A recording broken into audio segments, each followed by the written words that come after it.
যাবে। আমি হোটেলে গিয়ে সব তোমাদের ডিটেলসে বলছি। এখন অ্যাকচুয়ালি হাওয়ার আওয়াজে কিছু শুনতে পারবে না ভালোভাবে। এখন জাস্ট তোমরা ভিউটা এনজয় করো। আর আজকে আমরা দিরাং পৌঁছাবো। দিরাংয়ের ডিস্টেন্স হচ্ছে এখান থেকে প্রায় 240 কিলোমিটার্স, যেতে প্রায় 5 ঘন্টা লাগবে। তো চলো ভিউটা এনজয় করো।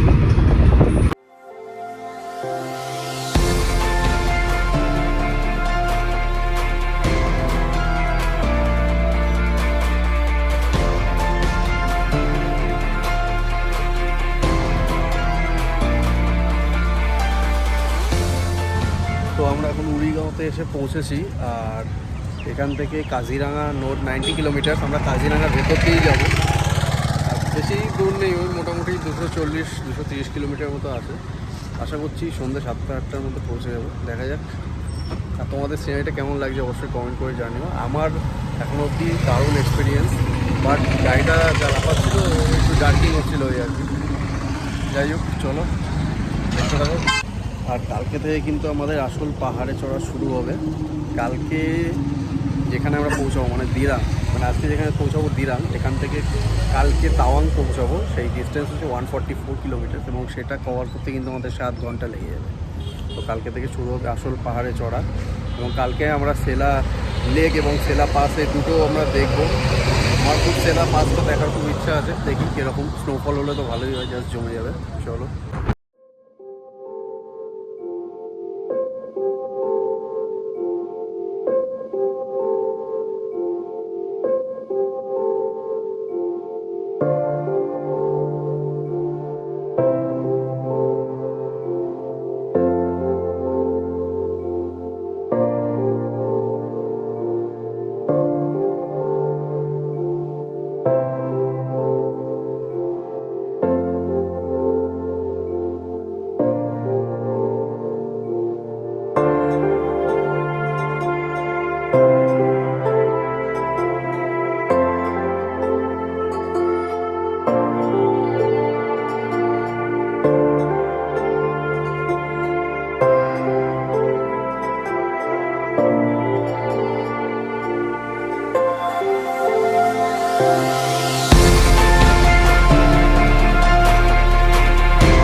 তো আমরা এখন নামেরি টাইগার রিজার্ভ ক্রস করছি।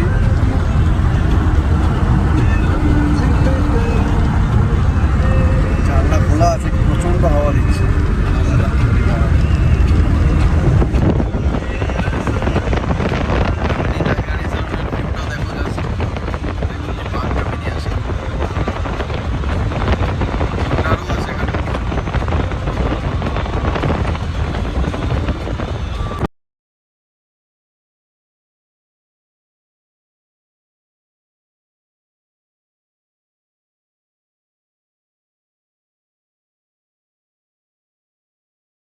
এখন টাইম হয়েছে 5:45, আর আমরা জাস্ট অরুণাচল প্রদেশের চেক পয়েন্ট ক্রস করে, মানে আইএলপি ওখানে দেখালাম, মানে আইএলপি চেক করলো, ফোনেই দেখিয়ে দিয়েছি।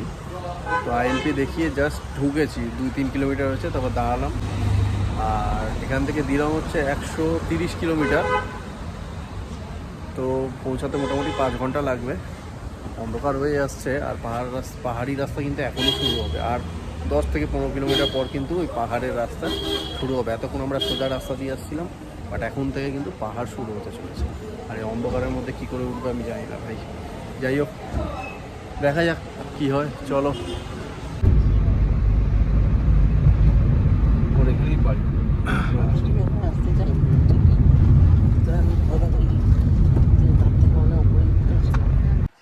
সো গাইজ, এখন টাইম হয়েছে 11:15, আর আমি জাস্ট চান করে আসলাম।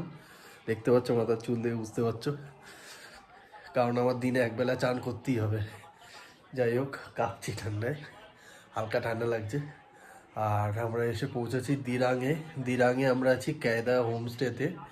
তোমাদের সকালবেলায় হোমস্টেটা বাইরে থেকে দেখাবো, রাত্রেবেলা আর কিছু এখন দেখার নেই। একটা এক্সপিরিয়েন্স শেয়ার করছি তোমাদের সাথে। যখন আসছিলাম 9টা থেকে 10টার মধ্যে আর কি, এখানে এখন এসে পৌঁছাচ্ছি মিডিলে একটা টানেল ছিল, ওই টানেলের থ্রুতে আমরা গেছি। টানেলের ওই পারে রাস্তাটা পুরো কুয়াশায় ভর্তি, আর পাহাড়ি রাস্তা, পেঁচালো রাস্তা, পুরো কুয়াশায় ভর্তি। আর গাড়িতে মানে ফগ ল্যাম্পও কোনো কাজও ছিল, ফগ ল্যাম্প জ্বালালে উল্টে মানে ভিজিবিলিটি পুরো জিরো হয়ে যাচ্ছিল। যাই হোক, আস্তে আস্তে কোনো মতে চালিয়ে চালিয়ে এসছে। আর টানেলের ওই পারে আর কুয়াশা ছিল না, মানে কুয়াশা বলতে কোনো মেঘ আর কি। যাই হোক, তো এই হচ্ছে আমাদের রুম। টিভি আছে, টিভি তো জানোই কোনো জায়গায় কোনো কাজের, টিভিটা কোনো জায়গাতেই কোনো হোটেলেই চলে না, ও জাস্ট শো।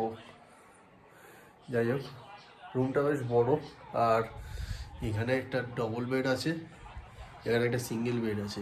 এই ডবল বেডে 3জন ধরে যাবে, আর এই সিঙ্গেল বেডে আমি একা শুয়ে পড়বো। ব্যাস, চলো আজকের মতো গল্প শেষ। কালকে তোমাদেরকে হোমস্টেটা বাইরে থেকে দেখাবো। আরেকটা ইনফরমেশন তোমাদের দিয়ে দিই, গাড়ি ভাড়া তোমরা যদি ডাইরেক্ট দিরাঙে আসো গুয়াহাটি থেকে, তাহলে কিন্তু পার ডে 6,000 টাকা করে পড়বে। আর যদি তোমরা গুয়াহাটি থেকে ভালুকপংয়ে একদিন স্টে করে তারপরে দিরাঙে পৌঁছাও, মানে 3rd ডেতে দিরাঙে পৌঁছাও ভেঙে ভেঙে, তাহলে কিন্তু 5,000 টাকা করে পড়বে। ঠিক আছে, এবার যদি ডাইরেক্ট দিরাঙে আসো, তারপর দিরাং থেকে ডাইরেক্ট তাওয়াং যাও, তাহলে 6,000 টাকা করে পার ডে পড়বে। আর গাড়ির জন্য বুমলা পাসের পারমিট 5,500 টাকা করে লাগবে। পারমিট প্লাস বুমলা পাস পুরো ঘুরিয়ে দেখাবে 5,500 টাকা টোটাল, একটু বেশি। যাই হোক, কিছু করার নেই।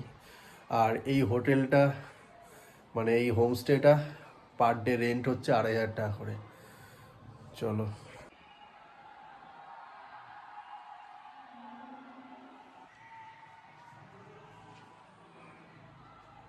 তো ব্লগটা এখানেই শেষ করছি।